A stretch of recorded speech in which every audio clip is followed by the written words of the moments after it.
Thanks in large part to Sigmund Freud, today we accept that many higher processes, thinking, learning, creating, and simply living, are powered by unconscious processes of mind, instincts, desires, memories, and reactions hidden from our consciousness. Today, this study of the unconscious continues on two different levels. When I say ready, I want you to be alert, attentive. Don't blink your eyes until I say blink. Ready? The word fear was just flashed in front of you and the subject in this experiment.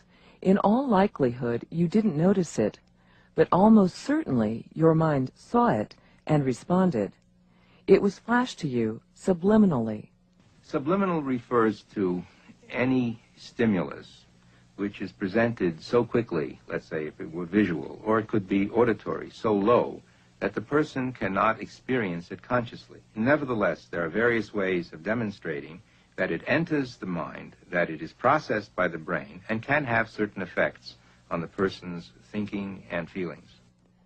Howard Chevron's object in this experiment is to come to grips scientifically with the Freudian concept of the unconscious.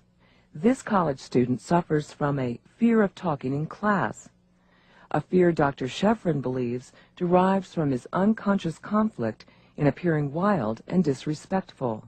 Indeed, the words wild and disrespectful are flashed before him subliminally, at a thousandth of a second. The electrical activity at the surface of his brain tells a fascinating story. At the top, a brief stroke when the word wild was flashed subliminally. Below, 1/4 of a second later, the brain responds with a sharp burst of activity. Here, the evidence suggests the brain reacts directly and immediately. Now when the charged word wild is flashed slowly enough to be seen, the effect is totally different.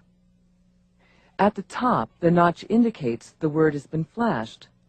On the bottom line, the reaction time is delayed and delayed and delayed.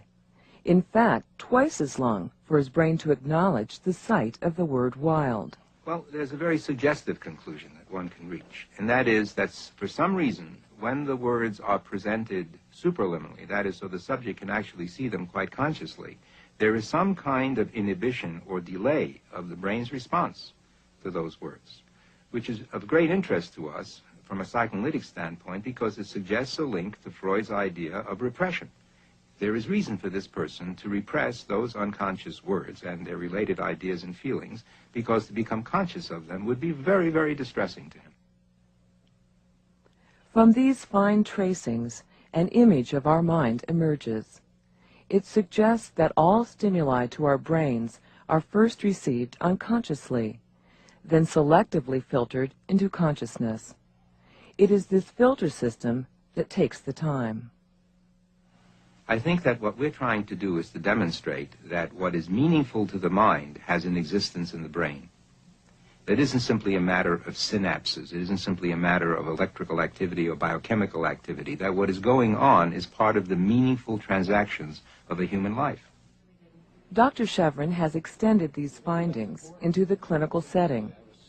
He subliminally exposed psychiatric patients to a series of words, some of which represented psychological conflict for that individual.